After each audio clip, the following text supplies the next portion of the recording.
In this video, we are going to look at transports and just basic understanding of what is a transport, so that we can clearly see what is a cyber security risk within transports.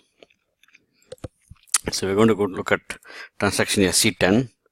SC10 will basically show me all the customizing transactions, which is basically all the customizing changes which you make in system. Workbench is basically table changes, program changes, anything technical related is basically workbench. Okay. So now let's say we are going to look at there are two options where we can say modifiable, which means which is not released for transport, and one is released. Okay. Let's look at released, both of them. So if you display, you can see here there are customizing requests which are released. So this check mark means the transport is released. Okay. So you click on this, you click on open. So this has a role.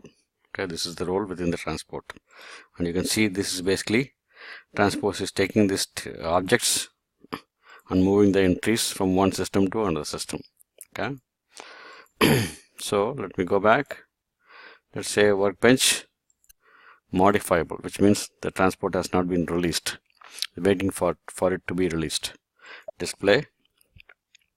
So this is a workbench request. So here is SC2024, which means a table entry change. Okay. So this is, let's say, what is this? So this is also table entry change. Okay. So this is a workbench request. Okay. So customizing request is basically roles. Okay. Let me just go back.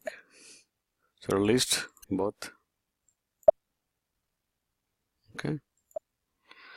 Thanks for watching the video. Please click on the link below to download the free SAP Cyber Security tool. Thank you.